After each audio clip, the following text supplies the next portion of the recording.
नमस्कार विद्यार्थियों, स्वागत है आप सभी लोगों का आरएस बाबा पर। आप लोगों को पता होगा कि रिसेंटली एलडीसी की वैकेंसी अनाउंस कर दी गई है और एलडीसी के अंदर इतनी अच्छी अपॉर्चुनिटी आप लोगों के पास में है कि ऑलरेडी एग्जाम की डेट के साथ साथ में सिलेबस भी आपको दे दिया गया है। 4197 ये वैकेंसी की क्वांटिटी है। 4197 वैकेंसी रिलीज की गई है। 20 फरवरी से फॉर्म भरना शुरू है।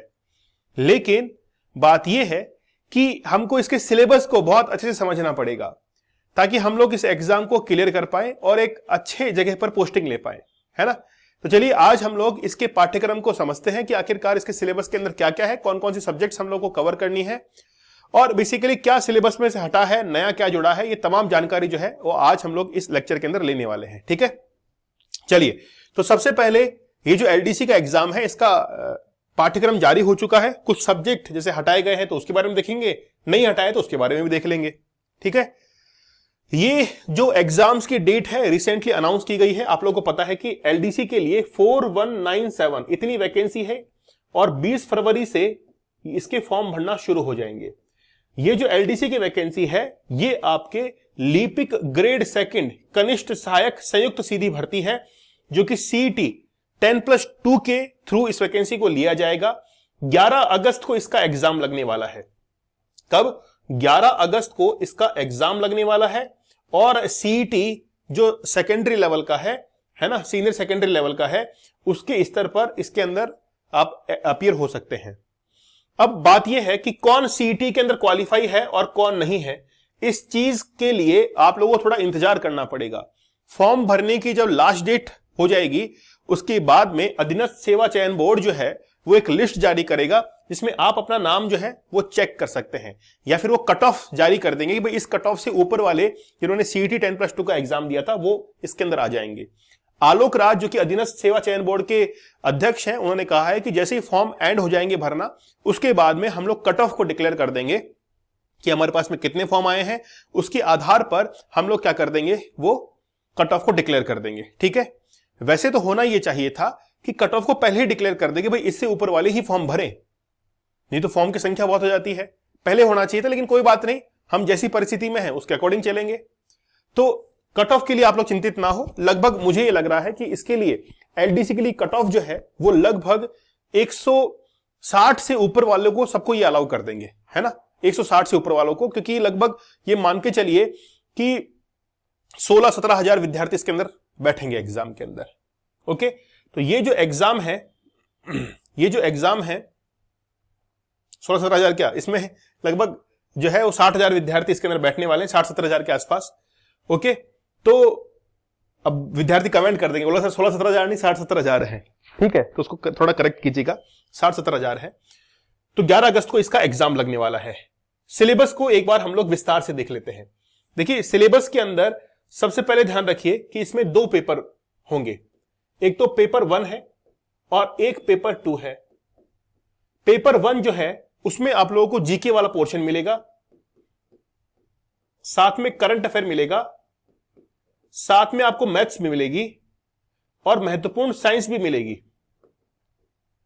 ठीक है, वहीं पर पेपर 2 के अंदर अगर हम लोग देखें तो आपको केवल 2 ही सब्जेक्ट वहां पर मिलने वाली है, एक तो हिंदी है और एक इंग्लिश है।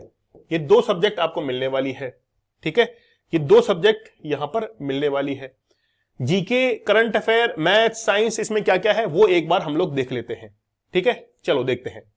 पेपर 1 जो है ये ऑलरेडी सिलेबस जारी हो चुका है, मैं अपलोड कर दूंगा, आप लोग देखिएगा टेलीग्राम के ऊपर। ये 100 नंबर का पेपर रहेगा जो कि 3 घंटे का लगने वाला है। इसमें सबसे पहले जनरल नॉलेज में देखिए समसामयिक मुद्दे हैं, याद रखिए, एक तो राष्ट्रीय भी है और प्रादेशिक भी है। राजस्थान के स्तर भी पढ़ना है आप लोगों को और नेशनल लेवल पर भी पढ़ना है। प्रमुख घटनाएं हैं, मुद्दे हैं और संबंधित संगठन और संस्थाएं भी हैं। इसका मतलब है कि राष्ट्रीय और राज्य स्तर पर जो संगठन और संस्थाएं हैं वो आपको अच्छे से पता होनी चाहिए। ओके, फिर है ज्योग्राफी की बात करें तो ज्योग्राफी के अंदर आप लोग देखिए, ज्योग्राफी में भारत की पारिस्थितिकी एवं वन्य जीव, ज्योग्राफी के अंदर भारत की पारिस्थितिकी और वन्य जीव जो है वो आप लोग को पढ़ना है। मतलब इंडियन ज्योग्राफी के फिजिकल ज्योग्राफी आप लोग पढ़ सकते हैं, इंडियन फिजिकल ज्योग्राफी। उसके बाद में राजस्थान की भौतिक दशाएं, जैसे जलवायु है, वनस्पति एवं मृदा है, प्रमुख भौतिक विभाग है, मानव संसाधन है, जनसंख्या जनजातियां हैं, राजस्थान के प्राकृतिक संसाधन है, खनिज है, वन है, जल है, पशु वन्य प्राणी एवं संरक्षण है। ये सारा आपको राजस्थान ज्योग्राफी में पढ़ना है। फिर बारी आती है राजस्थान के अंदर एग्रीकल्चर और इकोनॉमिक डेवलपमेंट की, जो कि आपको राजस्थान इकोनॉमी से पढ़ना है, इकोनॉमिक प्रोस्पेक्टिव से पढ़ना है। राजस्थान की प्रमुख फसलें हैं, कृषि आधारित उद्योग है, प्रमुख सिंचाई परियोजनाएं हैं, मरु भूमि के विकास संबंधी परियोजनाएं हैं, हस्त उद्योग है, विभिन्न आर्थिक योजनाएं हैं, कार्यक्रम विकास की संस्थाएं हैं। इनमें पंचायती राज और उनकी भूमिका भी पढ़नी है। मतलब अगर एलडीसी के लिए पढ़ना है आपको राजस्थान पॉलिटी को, देखिए आपने राजस्थान ज्योग्राफी पढ़ ली, राजस्थान इकोनॉमिक्स पढ़ ली, ठीक है, और उसके बाद में आपको राजस्थान पॉलिटी भी पढ़नी है।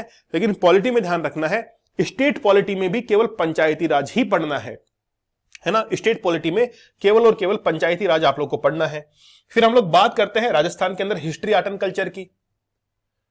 राजस्थान के अंदर हिस्ट्री जो है वो आप लोग को पढ़नी है। मध्यकालीन इतिहास है, स्वतंत्रता आंदोलन एवं राजनीतिक चेतना है, राजनीतिक पुनर्गठन है, लोक भाषाएं, बोलियां एवं साहित्य है, लोक संगीत एवं लोक नृत्य है, संत कवि योद्धा, लोक देवता एवं लोक देवियां एवं सांप्रदायिक सौहार्द है, मेले एवं त्योहार है, रीति रिवाज है, वेशभूषा और आभूषण है।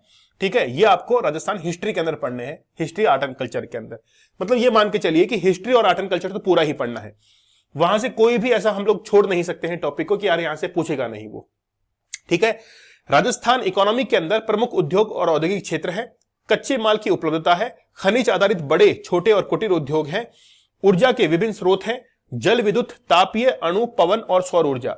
इकोनॉमिक्स का कुछ पार्ट ऊपर भी था, अभी उसमें ज्योग्राफी का पार्ट भी था, इकोनॉमिक्स का पार्ट भी था, इकोनॉमी का पार्ट यहां पर भी दिया हुआ है। राजस्थान इकोनॉमी बहुत इंपॉर्टेंट है ना। राजस्थान की इकोनॉमी जो है वो काफी इंपॉर्टेंट है, आप लोग इसको बड़े अच्छे से पढ़िएगा। अच्छा, आगे देखते हैं। फिर राजस्थान की इकोनॉमी के बाद फिर आती है साइंस की बारी।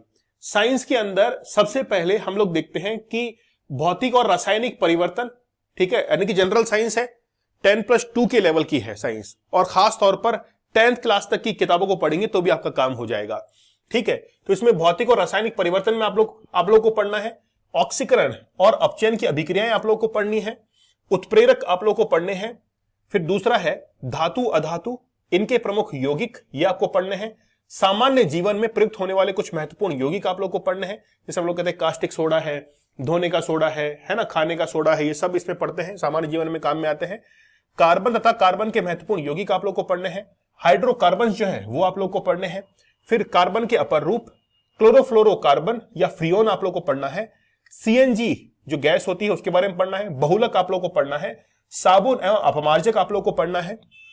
तीसरा है जो कि आपके फिजिक्स से भी रिलेट करता है, प्रकाश का परावर्तन व इसके नियम आप लोग को पढ़ने हैं। प्रकाश का वर्ण विक्षेपण आप लोग को पढ़ना है। ठीक है, फिर लेंस के प्रकार आप लोग को पढ़ने हैं, उत्तल लेंस है, अवतल लेंस है, ये आप लोग को पढ़ना है। दृष्टि दोष, उसका निवारण आप लोग को पढ़ना है। ठीक है, दूर दृष्टि दोष है, जरा दृष्टि दोष है, निकट दृष्टि दोष है, ये सारा आप लोग को पढ़ना है। फिर विद्युत यानी कि इलेक्ट्रिसिटी आप लोग को पढ़नी है, विद्युत धारा के बारे में पढ़ना है, ओम का नियम इसमें दिया गया है ना, V बराबर IR वाला ओम का नियम पढ़ना है। इलेक्ट्रिक सेल आपको पढ़ना है, फैराडे के नियम आप लोग को पढ़ने हैं, विद्युत चुंबकीय प्रेरण के नियम पढ़ने हैं, विद्युत जो इलेक्ट्रिक जनरेटर होता है वो आपको पढ़ना है, मोटर आप लोग को पढ़नी है। घरों में विद्युत संयोजन है ना, घरों के अंदर जो हम लोग संयोजन लेते हैं, पैरेलल वाला, सीरीज वाला, वो सारा आपको पढ़ना है। घरों में काम आने वाली विद्युत की युक्तियां आप लोग को पढ़नी है। रखरखाव, उपयोग में लेते समय सावधानी आप लोग को पढ़नी है। ठीक है, फिर हम लोग देख रहे हैं स्पेस टेक्नोलॉजी से भी, अंतरिक्ष और प्रौद्योगिकी से आप लोगों को पढ़ना है, जैसे भारत के अंतरिक्ष अनुसंधान कार्यक्रम आप लोगों को पढ़ने हैं। अनुवांशिकी से संबंधित सामान्य शब्दावली आप लोगों को पढ़नी है। मेंडल का जो अनुवांशिकता का नियम है वो पढ़ना है आपको। प्रोटीन संश्लेषण का सिद्धांत आप लोग को पढ़ना है। गुणसूत्रों की संरचना पढ़नी है।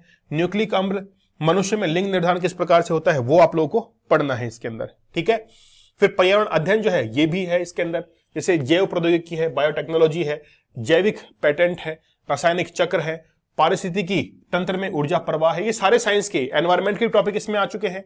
जंतुओं का आर्थिक महत्व, ठीक है, रक्त समूह भी, ब्लड ग्रुप्स जो है आप लोगों को पढ़ने हैं, रक्तदान आप लोगों को पढ़ना है, RH फैक्टर वगैरह पढ़ने हैं, मनुष्य के अंदर रोग आप लोगों को पढ़ने हैं, उनका निवारण पढ़ना है, प्रभावित अंग वगैरह पढ़ने हैं, कारण निवारण वो भी आप लोग को पढ़ना है, कुपोषण, मानव स्वास्थ्य वो भी आप लोग को पढ़ना है।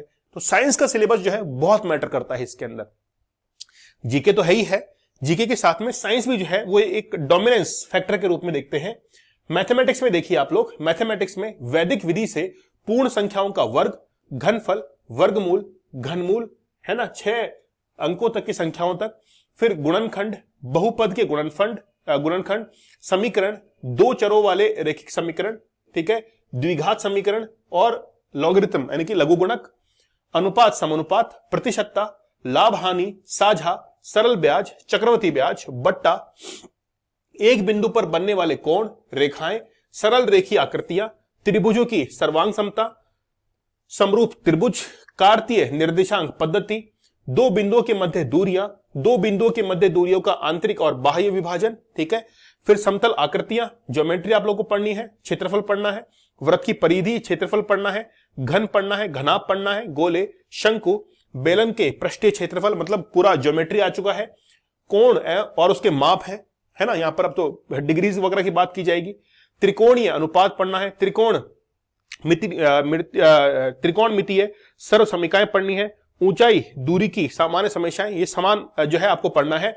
फिर आंकड़ों का जो आकलन होता है, जैसे हम लोग कहते हैं कि जो पाई चार्ट वगैरह है वो भी आप लोग को पढ़ना है, माध्य विचलन है, जन्म मृत्यु सांख्यिकी सूचकांक, ये तमाम जो है वो आपको पार्ट ए के अंदर पढ़ना है। ये पेपर ए का मैंने बताया है आप लोगों को, ठीक है।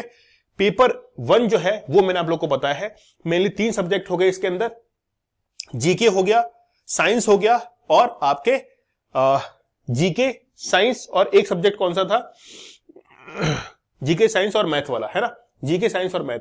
अब देखिए ये जो है इसके अंदर मैक्सिमम मार्क्स 100 नंबर का रहेगा, नंबर ऑफ क्वेश्चन 150 रहेंगे, नंबर ऑफ क्वेश्चन 150 है, मार्क्स 100 का ही है, ड्यूरेशन ऑफ पेपर 3 घंटे का पेपर लगने वाला है, सभी क्वेश्चन इक्वल मार्क के हैं और 1/3 जो है इसमें नेगेटिव मार्किंग है। जैसे पशु परिचर की वैकेंसी थी वहां पर 1/4 नेगेटिव मार्किंग थी, यहां पर 1/3 है, ज्यादा है, मतलब 3 क्वेश्चन सही करें और 3 क्वेश्चन गलत करें, 1 क्वेश्चन सही करें, बात बराबर है। जैसे पशु परिचर में है 4 क्वेश्चन गलत करें, 1 सही करें, बात बराबर है, ठीक है, तो थोड़ा सा मार्किंग हार्ड है।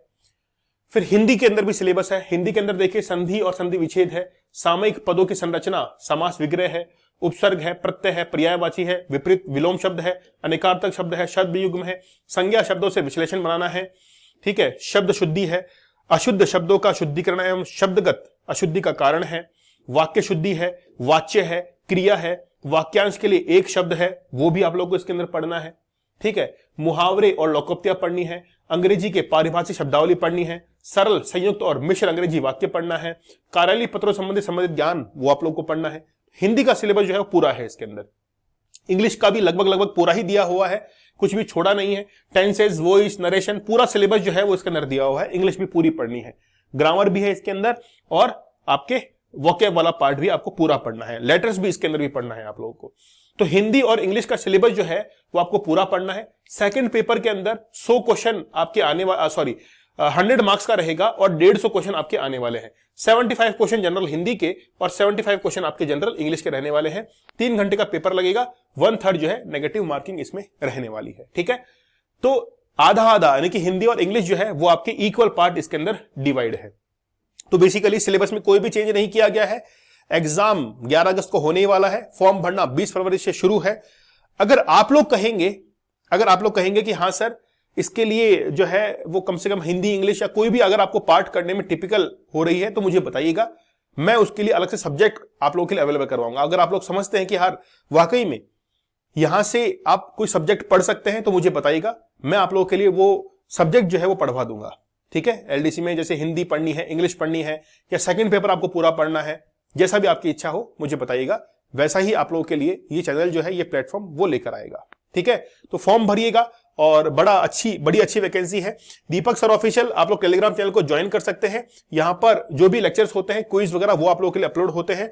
अभी पशु परिचर का बैच भी आप लोगों के लिए चल रहा है, 699 के अंदर पूरा कोर्स अवेलेबल है, पीडीएफ नोट्स और साथ में टेस्ट सीरीज भी आप लोगों के लिए अवेलेबल करवाई गई है। आरबीएससी की जो बुक्स है 6 से लेकर 12 तक की, आप लोग उनकी भी प्रैक्टिस कर सकते हैं, क्वेश्चंस की सब्जेक्ट वाइज भी आप लोग प्रैक्टिस कर सकते हैं। राजस्थान पॉलिटी, राजस्थान हिस्ट्री, इनकी प्रैक्टिस आप लोग कर सकते हैं। पशु परिचर की दोपहर में 2 बजे क्लास लगती है। चैनल के ऊपर नए हैं तो एक बार आप लोग जरूर सब्सक्राइब कर लीजिए। तो एलडीसी की वैकेंसी जो है वो आप लोगों के लिए एक वरदान की तरह है। तो एलडीसी है, पशु परिचर है, ये 2 वैकेंसी अब तक की बड़ी वैकेंसी है। एक में 4000 वैकेंसी है ना, और एक में 6000 वैकेंसी, 10,000 पोस्ट जो है वो तो इससे भर जाएगी। ठीक है, क्योंकि अगस्त और सितंबर दोनों महीनों में एग्जाम है। अब देखिए फर्स्ट पेपर दोनों का कॉमन है, पशु परिचर का भी और एलडीसी का भी। बात है सेकंड पेपर की। सेकंड पेपर के अंदर अब आपको पशु परिचर में पार्ट बी जो है अलग से पढ़ना पड़ेगा, बस इतना सा है, बाकी दोनों के अंदर कॉमन है। तो मुझे आप लोग बताइएगा कि हम लोग क्या आपकी हेल्प कर सकते हैं, और जो भी आपका सुझाव हो मुझे आप लोग कमेंट सेक्शन में जरूर बताइएगा। तो मिलते हैं आप लोगों से अगले सेशन में, तब तक धन्यवाद, थैंक यू, जय हिंद।